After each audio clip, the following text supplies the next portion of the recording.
ఓ నమో శ్రీ లక్ష్మీ వెంకటేశ్వరాయ శ్రీ మహాగణాధిపతి నమ. ఉగ్రం వీరం మహావిష్ణుం జ్వలంతం సర్వతోముఖం నృసింహం భీషణం భద్రం మృత్యుర్మృత్యుర్నమామ్యహం. ప్రేక్షకులకు నమస్కారాలు తెలియజేస్తూ మనం జూలై మాసంలో మన రాశులకి ఎలా ఉంటాయో తెలుసుకుందాం. జూలై మాసంలో గ్రహాల యొక్క పరిస్థితి ఎలా ఉన్నది, ఏ గ్రహాలు ఎక్కడున్నాయి తెలుసుకుని మనం ఒక్కొక్క రాశి గురించి కూడా తెలుసుకుందాం.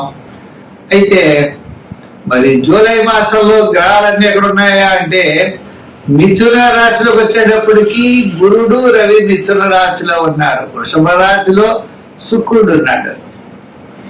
మరి కర్కాటక రాశిలో బుధుడు, సింహ రాశిలో కేతువు, అంతేకాకుండా మరి కుజుడు కూడా సింహరాశిలోనే ఉన్నాడు. మరి సప్తమ స్థానమైనటువంటి కుంభ రాశిలో రాహు ఉన్నాడు. మీనరాశిలో శని. మరి చంద్రుడు 27 రోజులు 27 నక్షత్రాల్లోనూ సంచారం ఉంటుంది. కాబట్టి మనకి మన యొక్క రాశులకి జూలై నెలలో మనం ఎలా ఉంటుంది, ఏ విధమైనటువంటి సులభమైన పరిహారాలు మనం చేసుకోవచ్చు, చేసుకుంటూ ఏ విధమైనటువంటి కార్యాన్ని మనం పూర్తి చేయగలుగుతాం అని మానవుని యొక్క ప్రయత్నం, ఆ ప్రయత్నంతో పాటు దైవ బలాన్ని సంపాదించడం కోసం మనం తప్పకుండా తెలుసుకుంటాం. ఇబ్బందులు వస్తాయి అనుకున్నప్పుడు వాటిని అవాయిడ్ చేస్తాం. అనుకూలంగా ఉన్నప్పుడు కాస్త వేగంగా మన ప్రయాణాన్ని ముందుకు సాగిస్తాం. ఆ విధంగా గ్రహాలు ఎప్పుడు కూడా జ్యోతిషం అంటే కాంతిని ఇచ్చేది, మనల్ని నడిపించేది, మనం చూసుకుని నడిచేది. ఈ విధమైనటువంటి ఆలోచనతో మనం ముందుకెళ్ళాలి. తప్పనిసరిగా ముందుగా మనం మేష రాశి గురించి జూలై నెలలో ఎలా ఉందో తెలుసుకుందాం. మిథున రాశి. ఈ జూలై నెలలో మిథున రాశి వారు ఉత్సాహంతో పనిచేస్తారు. విందులు వినోదాల్లో పాల్గొనే అవకాశాలు ఉన్నాయి. మీ క్యాలిక్యులేషన్స్ చాలా కరెక్ట్ గా ఉంటాయి. చేత బుధుడు ద్వితీయ స్థాన సంచారం, మరి తృతీయంలో కుజుడు స్థిరాస్తి డెవలప్మెంట్స్, ఆర్థికమైనటువంటి సంబంధమైన వ్యవహారాల్లో కొంత ఇబ్బందులున్నా అనుకూలమైన వాతావరణంలోకి వస్తుంది. మీ యొక్క ప్రణాళికలన్నీ కూడా చాలా చక్కగా ఉంటాయి. దానికి అనుగుణంగా మీరు ముందుకు వెళ్ళేటువంటి అవకాశాలు ఉన్నాయి. జన్మంలో గురుడు అలాగే శని వారి యొక్క స్థానాల్లో పెద్దగా అనుకూలంగా లేకపోవచ్చు. అసంతృప్తి, చికాకు, శ్రమ, ప్రతి పని కూడా పట్టుదలతో ముందుకు వెళ్ళడం, ఇటువంటి స్వల్పమైన సమస్యలు అయితే మీకు ఉంటాయి. ఉన్నప్పటికీ కొన్ని విషయాలు తప్పనిసరిగా ప్రభుత్వ సంబంధమైన వ్యవహారాల్లో అనుకూలత ఉంటుంది. ఉద్యోగంలో స్వల్పమైన సమస్యలు వస్తాయి. ఆ సమస్యలు మళ్ళా సరిదిద్దుకుంటారు. మీ యొక్క ఆలోచన, మీ యొక్క ప్రణాళికలతో దాన్ని సరిదిద్దుకునేటువంటి మార్గం కనపడుతోంది. ఇంకా వ్యయం అంటారా, కుటుంబార్థిక సంతానపరమైన వ్యవహారాలకు వ్యయం జరిగే అవకాశాలు ఉన్నాయి. ప్రతి పని కూడా మంచి నైపుణ్యంతో ముందుకు వెళ్ళేటువంటి అవకాశాలు కనపడుతున్నాయి. ఉద్యోగ పరంగా, రాజకీయ పరంగా, వృత్తుల పరంగా ప్లానింగ్ అన్నది చాలా అవసరం. ఆర్థిక వ్యవహారాల్లో కూడా.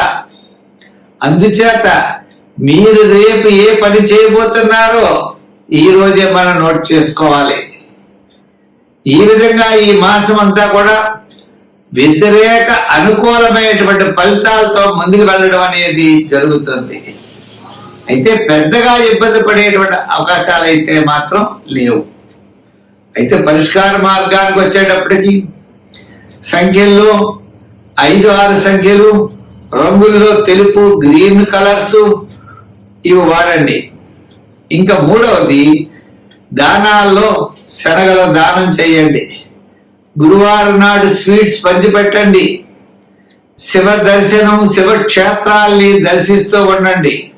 గురుగ్రహ బలం పెరగడానికి దక్షిణామూర్తిని ఆరాధించండి.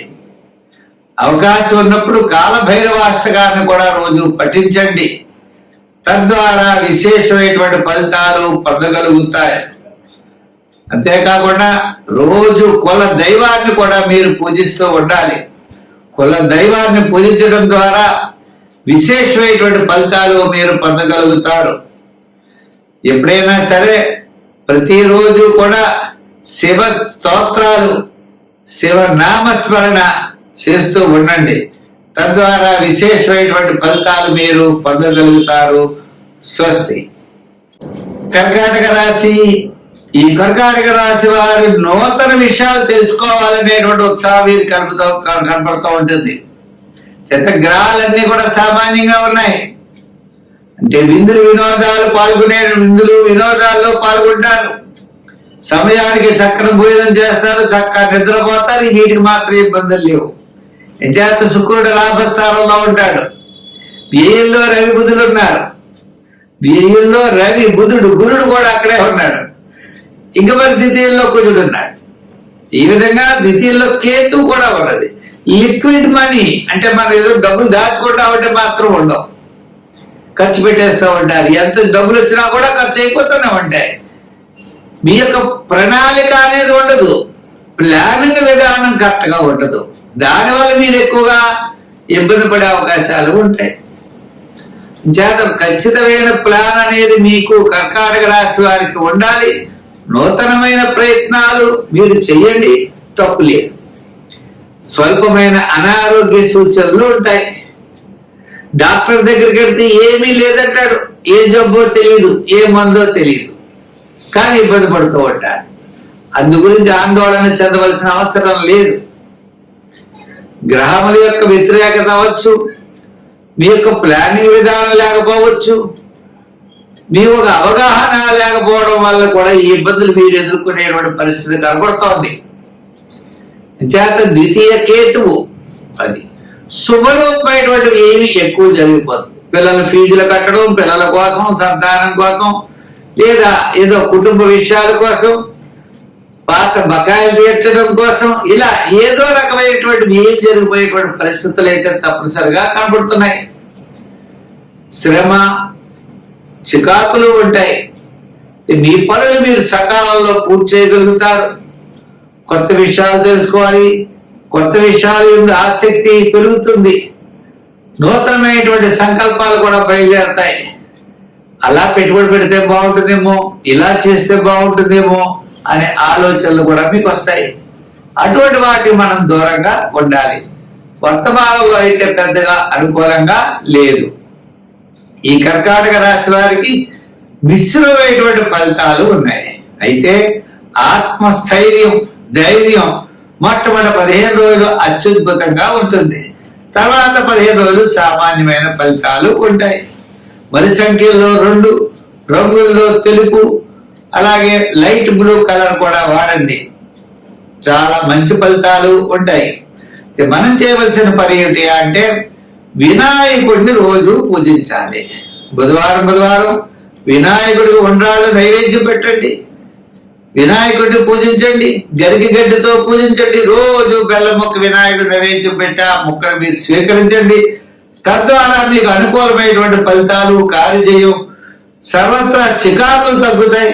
అనారోగ్య సమస్యలు కూడా తగ్గి ఆరోగ్యంగా బ్రహ్మాండంగా ఉంటుంది. స్వస్తి.